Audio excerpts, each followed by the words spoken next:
In Tunisia, second time on the African continent, so I'm excited to be here. I am the president and CEO of Universal Tech Movement, and we're going to talk about everything technology. If you got questions, raise your hand, interrupt me, let's have some fun. So this is Mission International 2026. All right, so we're diving into a completely different environment. Whatever you think you know about technology, I want you to leave it a little bit at the door. All right, we're going to bring it back in a second, but for right now, let's kind of start off on a clean slate. So, I'm Michael Gore Jr. I'm all about leveraging technology in everything that we do. However, I'm not a traditional tech person. I started in international relations and political science. I went to the University of North Carolina, Chapel Hill, go Tar Heels. And then from there, right before I'm about to graduate, a recruiter said, hey, have you thought about Oracle? I'm like, what's Oracle? Hey, it's a tech company. What do you mean? She was like, well, let me talk to you. Let's have coffee. Great. We talked about it. Next thing you know, I'm going to Oracle. I thought I'd be there for a year. I was there for a little bit longer than that, but Oracle really got me started into the tech space. After spending some time in corporate America, I ultimately left and decided to formalize my own company, Universal Tech Movement. So my mission is all connected to policy, STEM education, economic development, corporate strategy, and preparing the workforce for the fourth revolution. And I definitely believe in technology doing that, especially since technology is so fast, ever-changing, and incorporating everything else. So Carolina, where I went to school, Oracle, where I got started in tech. Now I lead the Universal Tech Movement, and my wife and I also got another company called Two Word Solutions, where we leverage AI to help businesses. Very simple. So why does tech matter today? One, ubiquity. Tech touches everything, period.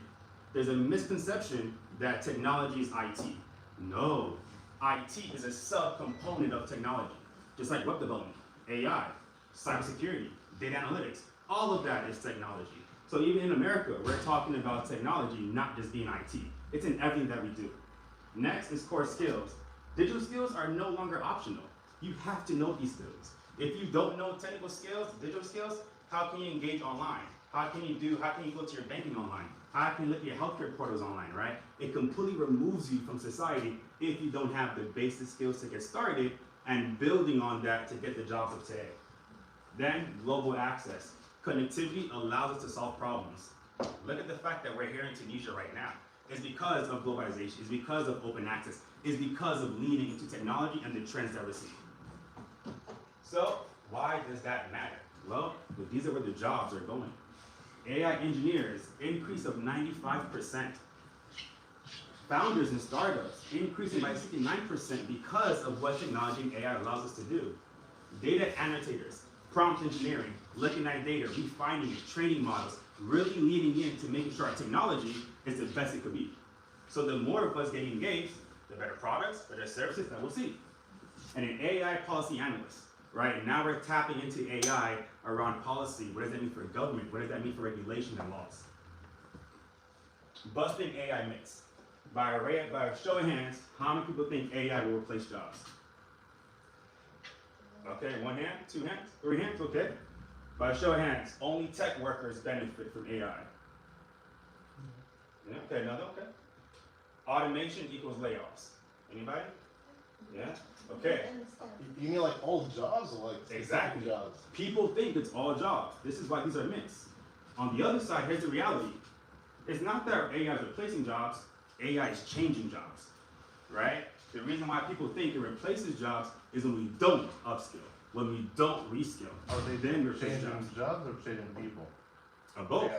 AI. It's both, right? Because if you don't have the skill set and you're not learning the new skill set, that's what we've seen with that elder population, right? As they got older, they didn't retool, they didn't reskill, they didn't upskill, so we see generations getting pushed out the workforce. We don't want that to happen with AI, which is why we have to learn these skills, tap into these products, and leverage them in what we're doing in all occupations. Everyone must upskill for value. It is not a nice to have, it's a necessity. Everybody needs to upskill and learn these skills. AI is just the basis, right? We have quantum computing coming out, right? We have more robotics coming out. Now that our software is catching up, or I would say expanding, now we're going back to hardware, right? If y'all remember legacy products, it was everybody had hardware servers in their place. Then you got to push to the cloud. Oh, let's go to the cloud, go to the cloud. But now with AI, now it's back to go to hardware, because now we got the software that could go inside the hardware that's there. And last but not least, better service and high ROI on reskilling. And this is where the real value is really taking shape as more and more people with different experiences, different backgrounds now get deeper into AI. Now we can really spur innovation because what you know, and what you know is very different than what I know. And if you leverage our skills in AI, oh man, get ready for the fourth revolution. Boom. Task transformation. Everything is about human AI synergy. AI transforms repetitive tasks. So if you can identify something in steps, step 1, step 2, step 3, step 4, automate it. Put it to AI. It is a waste of time for you to be doing that.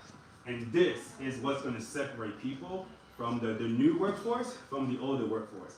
This is what's going to separate, expanding entrepreneurs and expanding businesses if they get with the flow of time.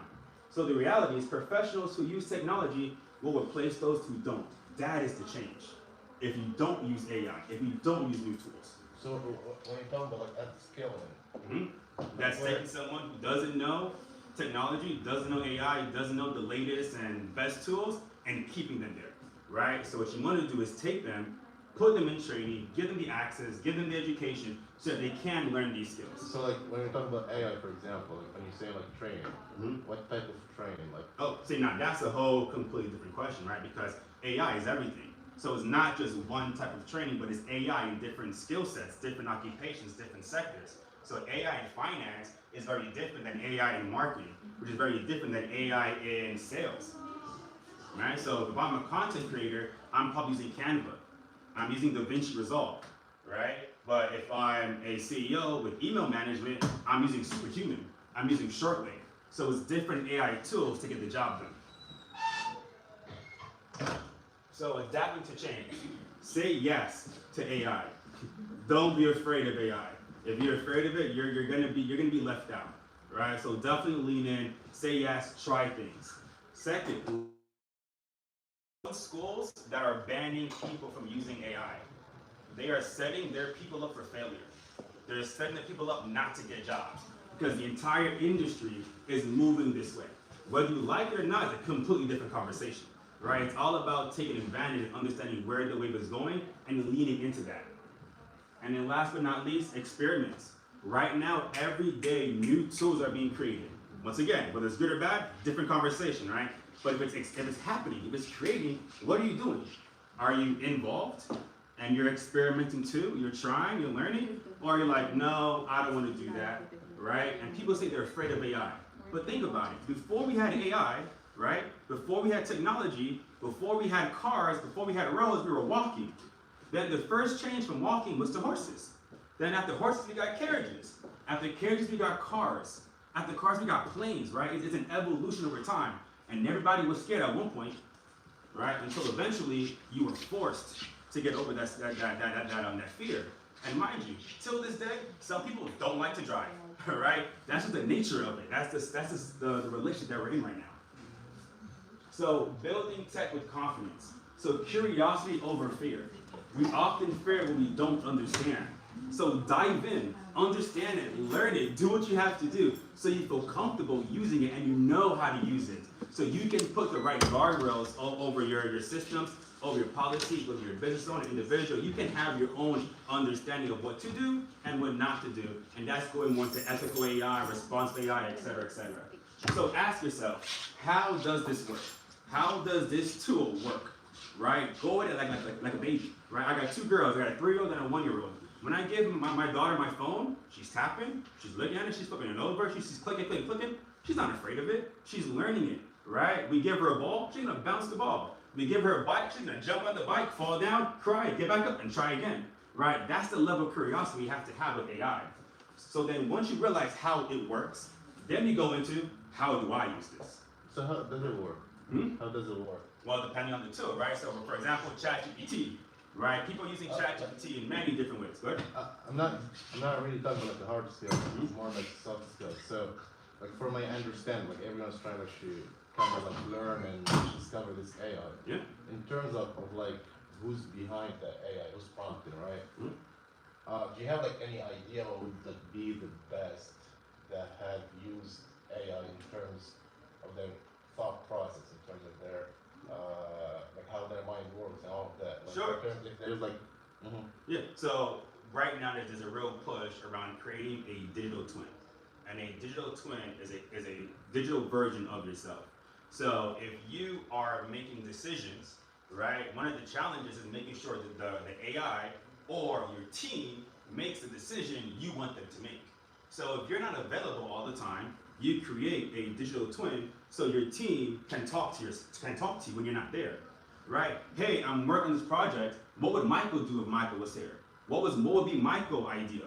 And what they're doing, they're feeding off of your environment that you created, which you would use Notion to do that, right? You store this information in Notion. You store your writings. You store your drafts. You store your decks. You store your podcasts. You store your videos into this brain, right? Into this memory vault, so that when your team, your system asks a question, it's not going off of the mass AI, the mass library. No. It's going off of what you created, what you curated for yourself, for your business, for how you want to do things. And like that is the change and evolution that we're seeing over time. You're leveraging AIs to expand yourself so you can do more. So instead of making one piece of content, now you're making 100, right? And moving that fast. So you think we are like in an era where like human prediction is possible?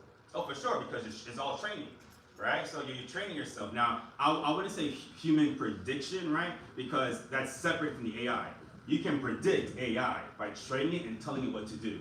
Humans still got emotions, right? So we're still going to be unpredictable because what I say today may be different than what I say tomorrow, depending how I feel, did I eat, did I sleep, did I drink enough water, right? But if you're training a bot, training a system, it's going to do what you tell it to do, right? When it doesn't, that's when you have your guardrails, right? Oh, if you don't do this, then do this, right? If this error happens, do that. That's where guardrails come into play, and you do that over time, right? And that's where the training come into play. And why companies, they put billions of dollars into training their bots, training their systems, so it does exactly what you want it to do. And that's what we see now, AI agents. AI agents do things for you without you having to be involved. But in order for you to get there, you have to build the infrastructure, you have to connect the tools so it could do that. Because ChatGPT, Gemini, Copilot, they don't do that on their own, right? They just process information. But now if you want them to process information and then do something, you gotta take next steps. So here goes the critical skills for 2026. And this is backed by LinkedIn, this is backed by CompTIA. These are the larger entities that are out there saying, hey, critical thinking, right?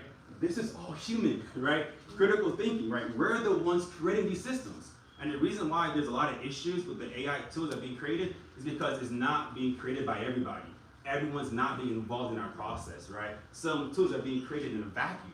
And because of that, they have gaps. They have issues, right? They're not the way they're supposed to be because everyone isn't adding their input to that tool, right? Then we got creativity. The only limitation to AI is you. It's a tool. It's how you do it, right? By a show of hands, how many people here drive the same? Does everybody here drive the same?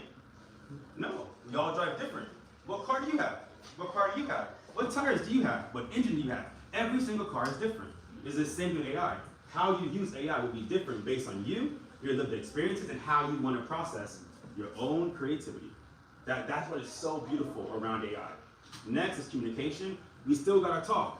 Just because we're using AI, don't mean we can sit back in the corner and be by ourselves. No, you still got to communicate. You still got to engage because people are going to start running these skills eventually, right, at scale. And then from there, if everybody knows AI, then it goes back to interpersonal skills. It goes back to soft skills really being the key differentiator between person A and person B, right? If everybody can build a website in 2 seconds, great. Who do I like to work with? Who communicates well, right? Because everybody is going to start to get to that level as we expand.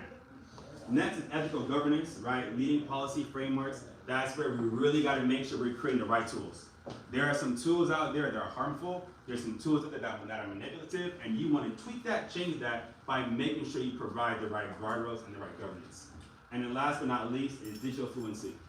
We got to be talking the same language, right? When I say AI, you can't be thinking, oh my goodness, oh my goodness, oh my horrible afraid. It's like, whoa, you're coming from a completely different perspective than I am. So the conversations won't be the same, right? Which is why some businesses, some schools, some governments haven't fully dived into AI.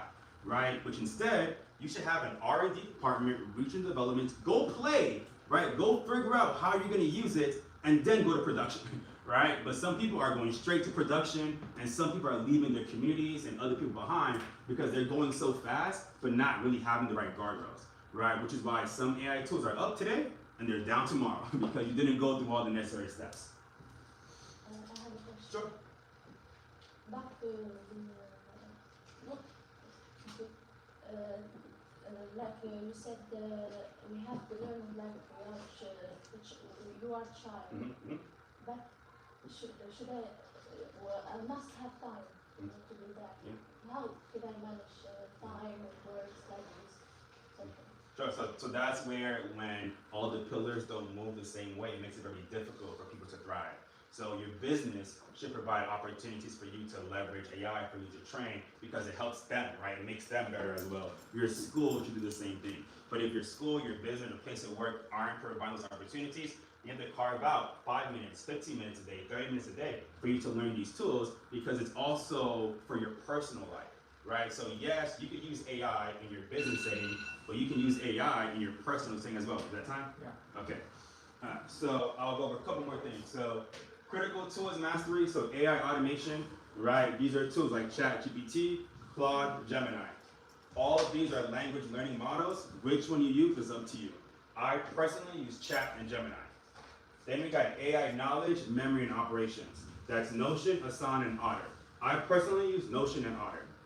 Then you got AI data insights. You got Power BI, you got Tableau, you got Looker. Excuse me. I really don't use any of these personally. I leverage ChatGPT and Notion and other things, but these are specifically for AI data insights. Then you got AI security, that's cyber basics, authentication approvals. Everything is changing around authentication. And you've seen the emails, two-factor, passkey, fingerprinting. This right here is taking off on a whole new level to guardrail around these tools, right? And because of how everything is moving digital, you don't want to be hacked, right? So cyber is really moving, trying to move the same way that AI is from a safety and security perspective. So government, schools, they should be leading here versus running away from it, right? If you're really that afraid, fine. Start here. Go on the cyber side, like learn the guardrails and the security, and then go in. So innovation equals problem solving. So innovation is all about solving real problems. Identify a gap and go. Very simple. And then everyone believes that you may not be in the right spot to do this, but you have influence, you have confidence. Everybody has influence, no matter what child, your work, your neighbor, all have a certain level of influence. Just be confident in that. And wherever small, large scale you're trying to do, lead where you stand. Very simple. And the more leaders we have, the more people who are confident with AI, who feel comfortable saying what's wrong with it, what's good about it, then we can really spur innovation. So I'll just say this, leadership is no longer about titles, it is about having the technical confidence to influence outcomes through innovation, right? And there's a lot of newer people, younger people that are going into businesses and changing everything for those employers because what they know is completely different than what the businesses know who've been around for a lot longer, right? And then, this is our roadmap on what we do at Universal Tech Movement. We're all about digital equity. We're all about reskilling and upskilling, and we're giving people jobs, helping them with businesses. And that's what we do. It's a very simple process to get people from point A to point B. And then here goes our motto as far as the things that we can do with Tunisia, with other countries, other places, is strategic ideas, blueprint for success, and then mentorship. We're kind of doing exactly what we're doing right now, so we can form relationships and build bridges. And then the 2030 vision is that technology should serve people, never replace them. Very simple. Technology should serve people, never replace them. People stop here, right? They just think that, it's AI tools going to serve me. No, right? It's really supposed to be with you, be a partnership. And then let's build together, and that's it. Thank you.